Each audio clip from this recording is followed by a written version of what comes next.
Assalamualaikum warahmatullahi wabarakatuh. Alhamdulillah, alhamdulillahilladzi an'ama alaina bi ni'matil iman wal islam. Asyhadu an la ilaha illallah wahdahu la syarikalah. Wa asyhadu anna Muhammadan 'abduhu wa rasuluh. Allahumma salli ala sayyidina Muhammadin wa ala ali sayyidina Muhammad. Pemirsa TV One yang dirahmati oleh Allah Subhanahu wa taala, mudah-mudahan di pagi hari ini kita mendapatkan berkahnya doa Nabi sallallahu alaihi wasallam, sebagaimana Nabi sallallahu alaihi wasallam senantiasa mendoakan umatnya, Allahumma barik li ummati fi bukuriha. Ya Allah, berkahilah umatku di pagi harinya. Mudah-mudahan pemirsa yang bangun di pagi hari ini insyaallah mendapatkan berkah dari Allah Subhanahu wa taala, diberikan kelancaran setiap aktivitasnya, diberikan keberkahan rezekinya oleh Allah Subhanahu wa taala. Pemirsa TV One yang dirahmati oleh Allah Subhanahu wa taala, senantiasalah bersyukur terhadap apa-apa yang Allah anugerahkan kepada kita sekalian. Sebab kadang-kadang hidup yang kita keluhkan ini ialah hidup yang didambakan oleh sebagian orang di luar sana. Hidup yang kita keluhkan terkadang itu adalah hidup yang diimpikan oleh sahabat-sahabat kita di luar sana. Kalau pemirsa jalan-jalan ke rumah sakit, mungkin melihat ada orang tengah malam bangun tahajud, bangun berdoa kepada Allah Subhanahu wa taala. Apa yang sesungguhnya mereka minta? Mereka minta bukan jabatan, mereka minta bukan harta, bukan kedudukan, bukan apa-apa. Yang mereka minta adalah mereka diminta kesembuhan oleh Allah Subhanahu wa taala sebagaimana ya kesembuhan yang diberikan oleh kita. Mereka berdoa kepada Allah Subhanahu wa taala, ya Allah, sembuhkan jantungku ya Allah. Mereka menginginkan jantung yang sehat sebagaimana jantung yang kita miliki. Mereka berdoa, ya Allah, sembuhkan kakiku ya Allah, sembuhkan lukaku ya Allah, angkat penyakitku ya Allah, sembuhkan mataku ya Allah, sembuhkan kankerku ya Allah, sembuhkan kepalaku ya Allah. Hanya itu yang mereka minta. Mereka minta kesembuhan sebagaimana kesembuhan yang kita miliki. Terkadang kita mengeluh dalam bekerja, mengeluh dalam beraktivitas, capek dalam bekerja. Ingat, ketika Anda capek dalam bekerja, di luar sana banyak orang yang capek mencari kerja. Ketika Anda merasa sibuk bekerja, di luar sana banyak orang yang sibuk cari kerja. Kira-kira pilih mana? Sibuk kerja atau sibuk cari kerja? Capek kerja atau capek nyari kerja? Kalau sibuk kerja, capek kerja, masih ada yang diharapkan. Tapi kalau capek cari kerja, makanya pemirsa yang dirahmati Allah, kehidupan yang kita keluhkan bisa saja adalah kehidupan yang diimpi-impikan orang di luar sana. Ada seorang kaya raya, punya pekerjaan yang bagus, kemudian setiap hari ia disibukkan dengan pekerjaannya. Malam dia pulang ke rumah. Di saat anaknya sudah tertidur, anaknya belum bangun, ia udah berangkat lagi. Jadi hampir setiap hari tidak pernah merasakan kenikmatan bersama dengan keluarga. Begitu tiba di lampu merah, ia kemudian menoleh ke kanan, melihat ada Pak Tani yang sedang berkumpul dengan keluarganya, ada anak dan istrinya yang sementara pagi-pagi sedang kehujanan di tengah sawah. Maka orang itu berkata, alangkah bahagianya petani itu, bisa berkumpul dengan keluarganya, bisa bercanda gurau dengan keluarganya. Sementara saya ini tidak pernah merasakan kenikmatan sebagaimana kenikmatan yang dia rasakan. Saya hampir setiap hari pulang ke rumah setelah anak saya tidur. Saya berangkat bekerja sebelum anak saya bangun, kata orang itu. Namun ternyata petani yang melihat orang yang dekat lampu merah, yang memakai mobil yang megah, dalam hati petani itu, alangkah bahagianya orang itu. Hujan, ia tidak kehujanan, ia memakai mobil bagus, ia memakai mobil mewah, dan dia bisa berjalan, berpergian kemana saja. Alangkah bahagianya orang itu. Pertanyaannya, manakah orang yang paling bahagia di antara keduanya? Pemirsa, yang paling bahagia adalah ketika kita merasa cukup dengan apa yang kita miliki, kita merasa qanaah, merasa cukup dengan pemberian Allah Subhanahu wa taala, bersyukur atas pemberian yang diberikan oleh Allah Subhanahu wa taala, maka insyaallah kita akan menjadi orang yang bahagia, hati menjadi tenang, keluarga menjadi sakinah, mawaddah warahmah. Nah, pemirsa TV One yang dirahmati oleh Allah Subhanahu wa taala, oleh karena itu jangan mengeluh, apalagi mengeluhnya kepada manusia. Boleh saja kita mengeluh, akan tapi mengeluhnya kepada Allah Subhanahu wa taala. Tengah malam bangun tahajud, memohon kepada Allah Subhanahu wa taala. Jika memang kita ada masalah, bangun tahajud. Maka ketika kita bangun tahajud, disitulah kita luapkan segala kegundahan hati kita kepada Allah Subhanahu wa taala. Ustaz, saya nggak tahu berdoa, minta sama Allah, bercakaplah sama Allah, bercakap-cakap saja dengan Allah sesuai dengan hati kita. Mintalah apa-apa yang ingin kita minta kepada Allah Subhanahu wa taala. Kalau ada masalah, jangan curhatnya di medsos. Kalau ada masalah, jangan curhatnya di FB, tapi curhatnya di tempat sujud, memohon kepada Allah Subhanahu wa taala. Karena memang yang namanya kehidupan, tidak ada satupun manusia yang tidak diuji oleh Allah Subhanahu wa taala. Semua manusia pasti punya masalah. Presiden punya masalah. Bupati punya masalah. Rakyat punya masalah. Orang kaya punya masalah. Orang miskin apalagi. Orang sehat punya masalah. Orang sakit apalagi. Semua kita punya masalah. Yang terpenting adalah bagaimana cara menyelesaikan masalah tanpa masalah. Ya, bukan pegadaian. Pegadaian itu kalau nggak dibayar kan lelang juga, muncul masalah baru. Bagaimana cara menyelesaikan masalah? Bangun tengah malam, berdoa kepada Allah Subhanahu wa taala, memohon, merintih. Kadang-kadang Allah itu menahan doa yang kita panjatkan karena Allah masih pengen mendengarkan rintihan-rintihan kita. Allah masih rindu dengan air mata kita. Allah masih menginginkan kita mengadu kepadanya. Maka jangan pernah berhenti berdoa karena kita tidak tahu doa mana yang akan diijabah oleh Allah Subhanahu wa taala. Terus-teruslah mengangkat tangan, maka insya Allah akan turun tangan menolong hamba-hambanya yang berdoa kepada Allah Subhanahu wa taala. Oleh karena itu, pemirsa TV One yang dirahmati oleh Allah Subhanahu wa taala, teruslah memohon kepada Allah sebab tiada manusia yang tidak punya masalah. Karena memang syarat kita diciptakan, tujuan diciptakan manusia liyabluwakum ayyukum ahsanu amala. Ialah untuk menguji kalian. Lagi-lagi menguji siapa yang terbaik amalnya di antara kalian. Terbaik amalnya di antara kalian. Jadi mulai dari Nabi Adam alaihissalam sampai kepada manusia yang paling terakhir, semua itu diuji oleh Allah Subhanahu wa taala. Tidak ada manusia yang lepas dari ujian. Tidak ada manusia yang lepas dari ujian Allah Subhanahu wa taala. Bahkan ketika Anda ditanya mau masuk surga, tentu kita akan menjawab mau, tapi jangan sekarang. Ketika kita ditanya mau masuk surga, kata Allah, am hasibatum an tadkhulul jannah walamma ya'tikum mathalul ladzina khalau min qablikum.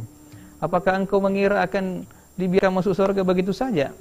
Sebelum datang kepadamu ujian, sebagaimana orang-orang sebelum kamu juga diuji oleh Allah Subhanahu wa taala. Jadi orang-orang sebelum kita itu semua diuji oleh Allah Subhanahu wa taala. Mulai dari Nabi Adam alaihissalam yang tadinya merasakan kenikmatan-kenikmatan dalam surga, yang kemudian tadinya merasakan keindahan-keindahan panorama-panorama di surga bersama sang istri, lalu kemudian dikeluarkan dari surga.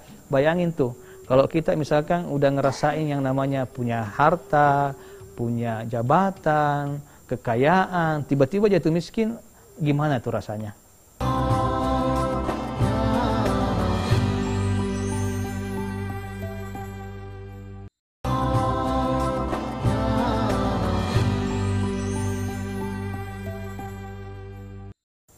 Apalagi Nabi Adam alaihissalam, tadinya berada di surga, ya kan? Mau makan apa aja silahkan, tafadhal.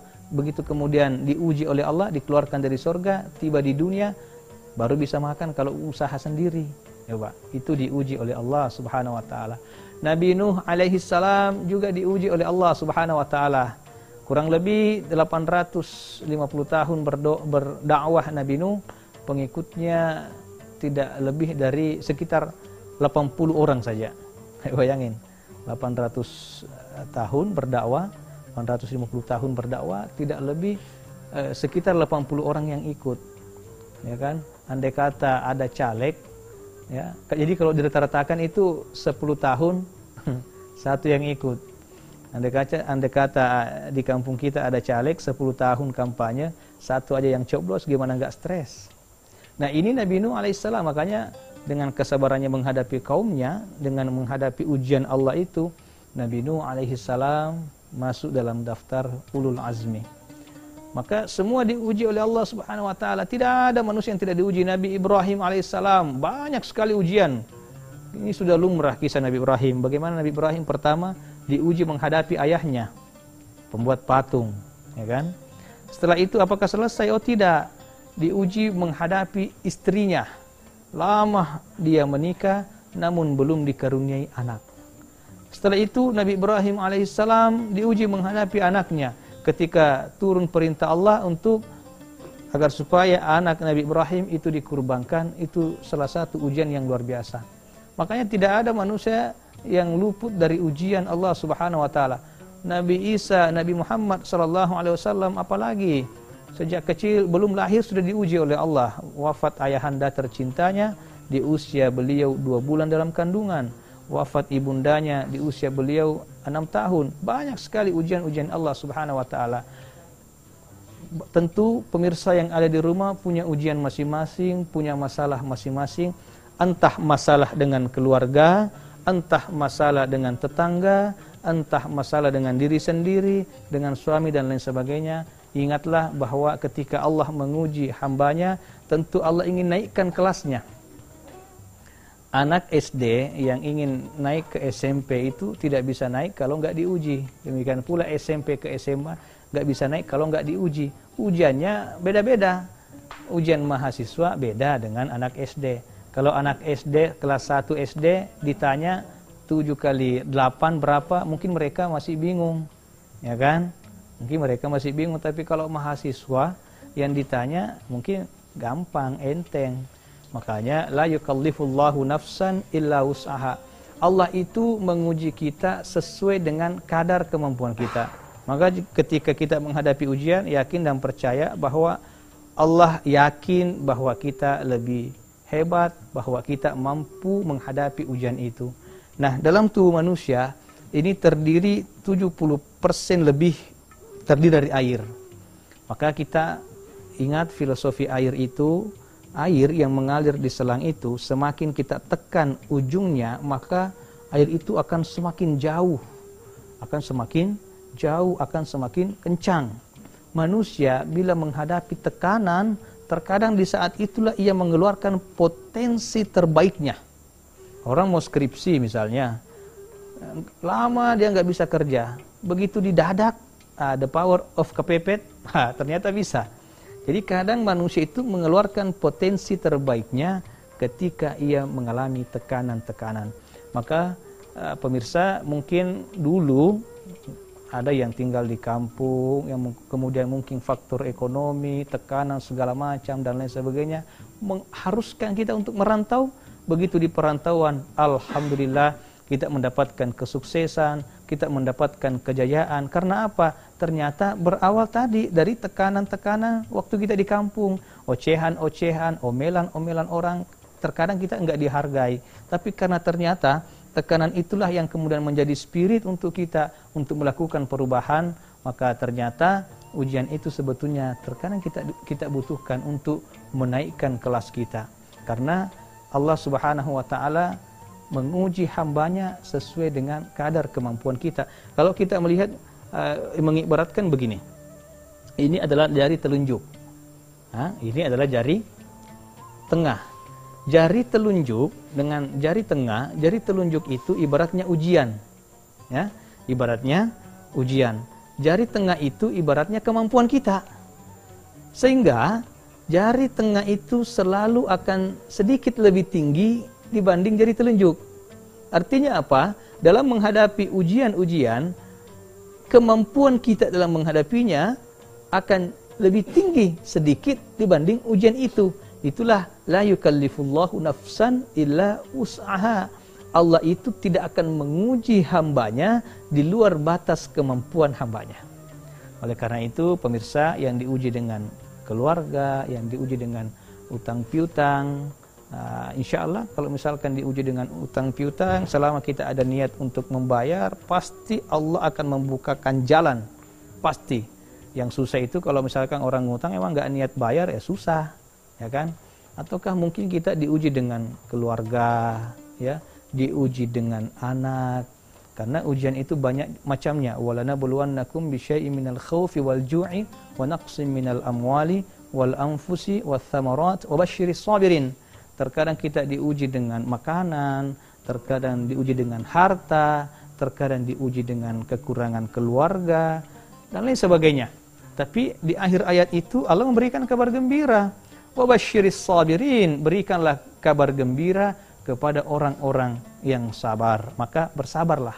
Sabar itu apa sih? Sabar itu yang namanya sabar itu pada saat dentuman pertama.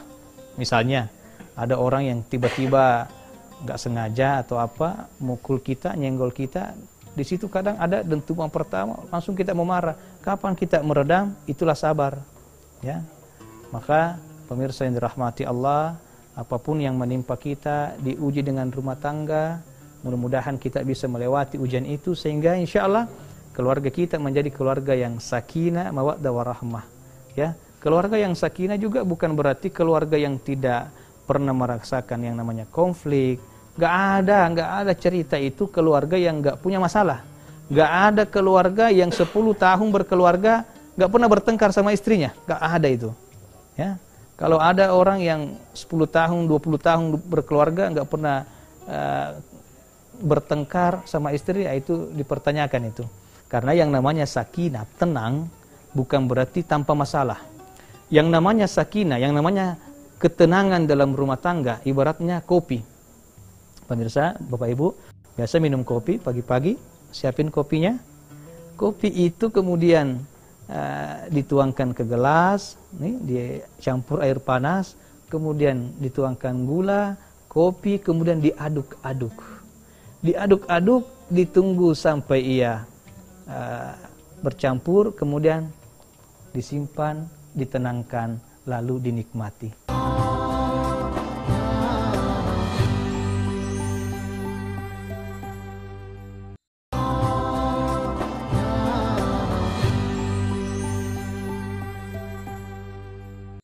Kehidupan di rumah tangga juga begitu. Kehidupan kita juga begitu.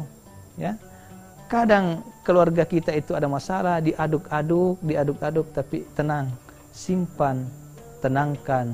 Insya Allah setelah itu akan nikmat kembali. Jadi tidak ada gading yang tak retak, tidak ada laut yang tak berombak, tidak ada gunung yang tak berbatu, tidak ada keluarga yang tidak mengalami yang namanya masalah. Nah, oleh karena itu, bagaimana cara mengelola masalah, mengelola emosi, ya. Kalau misalkan dalam rumah tangga, ya kelola emosi. Kalau misalkan suaminya marah, istrinya diam. Jangan nyahut sekali-kali, ya kan? Nanti boleh disehatin ketika suaminya lagi rendah.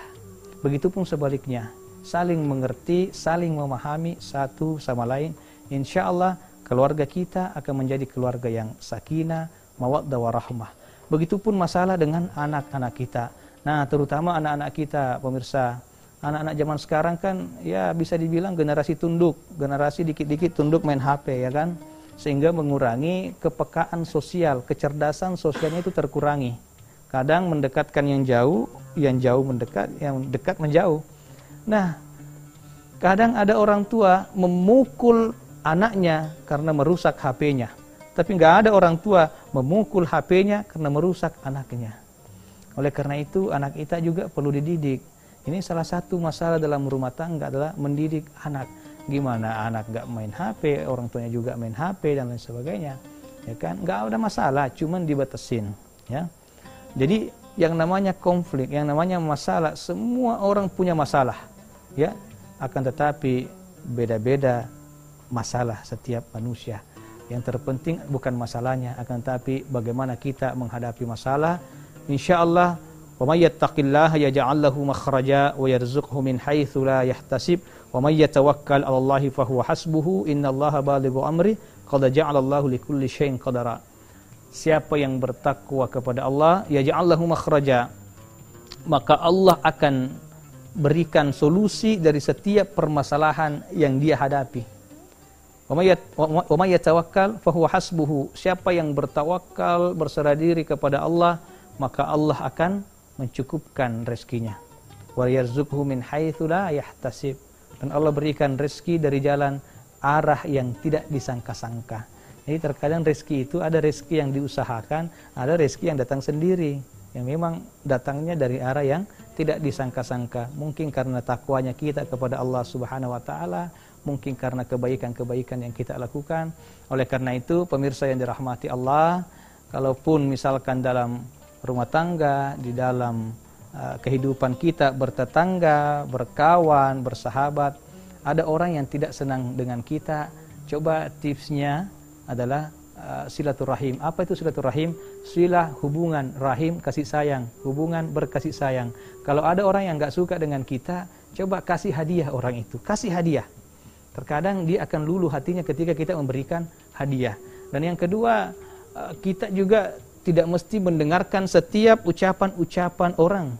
Apapun tanggapan orang, tidak semua bisa kita dengarkan. Ocehan-ocehan orang, omongan-omongan orang tentang kita, kita juga nggak bisa dengarkan semua. Kenapa? Karena kita hanya punya dua tangan. Dua tangan ini mustahil menutup ribuan mulut-mulut orang di luar sana. Maka gunakanlah dua tangan ini untuk menutup kedua telinga kita. Lakukan yang terbaik, yang sesuai dengan yang kita yakini, yang sesuai dengan ajaran agama kita. Maka insya Allah kita akan selamat di dunia, dan insya Allah kita akan selamat di akhirat. Bangun silaturahim. Siapa yang ingin dipanjangkan umurnya, dilancarkan rezekinya, falyasil rahimuhu, maka hendaklah ia bersilaturahim. Maka kata Profesor Dr. Darwis Huda dalam bukunya Teori Pensil, Filosofi Pensil, pensil itu bisa membuat garis lurus, akan tetapi tidak selurus kalau pakai penggaris. Pensil itu bisa membuat bundaran, akan tetapi tidak sebulat kalau pakai jangkar. Artinya apa?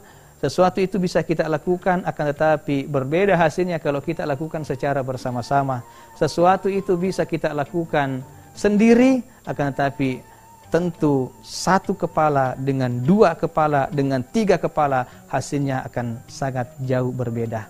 Bersatulah seperti tangan, jangan bersatu seperti mata. Kunu kal yadain wala takunu kal ainain. Kenapa dengan tangan? Tangan ini, kalau tangan kiri digigit nyamuk, yang garuk siapa? Tangan kanan. Yang kanan digigit nyamuk, yang garuk siapa? Tangan kiri. Dua-duanya digigit nyamuk, yang garuk siapa? Saling menggaruk. Tapi kalau mata ini menangis yang sebelah kanan. Ya? Mata kena benda, terus menangis, meneteskan air mata. Apakah mata kiri menolong? Tidak tentunya. Yang nolong siapa? Tangan, ya kan? Dan tangan itu punya job masing-masing. Ada tangan kanan, ada tangan kiri. Yang baik-baik tangan kanan, yang makan kue tangan kanan, yang makan apa-apa tangan kanan. Kalau tangan kiri tugasnya di toilet. Tapi ini nggak pernah protes. Kenapa? Karena tangan kanan selalu memberikan tangan kiri itu hadiah. Siapa yang pakai jam tangan? Tangan kiri. Itu adalah hadiah dari tangan kanan. Artinya apa? Ketika kita misalkan mampu memerintah seseorang, ingatlah senantiasa kasih hadiah. Ya, pemirsa TV One yang dirahmati oleh Allah Subhanahu Wa Taala, kita saling berkasih sayang, banyak-banyak bersyukur kepada Allah Subhanahu Wa Taala. Jangan mengeluh dengan apapun yang yang Allah berikan kepada kita, berbaik sangka kepada Allah Subhanahu Wa Taala. Mungkin Allah memberikan ujian kepada kita untuk mengangkat derajat kita. Mungkin ada sesuatu yang hilang dalam diri kita. Allah ingin menggantikan sesuatu itu dengan sesuatu yang lebih baik. Mari kita berdoa, mudah-mudahan Allah Subhanahu Wa Taala merahmati kita semua. Alhamdulillahirabbil alamin. Allahumma salli ala sayyidina Muhammadin wa ala ali sayyidina Muhammad. Allahumma ighfir lana wa liwalidina warhamhuma kama rabbawna sigara wa li jami'il muslimina wal muslimat wal mu'minina wal mu'minat al ahya'i minhum wal amwat. Rabbana atina min ladunka rahmah wa hayyi' lana min amrina rasyada. Rabbana atina fid dunya hasanah wa fil akhirati hasanah wa qina adzabannar. Wa sallallahu ala sayyidina Muhammadin walhamdulillahi rabbil alamin. Kota Karawang, Kota Bekasi. Cukup sekian dan terima kasih. Wabillahi taufik wa sa'adah. Wassalamualaikum warahmatullahi wabarakatuh.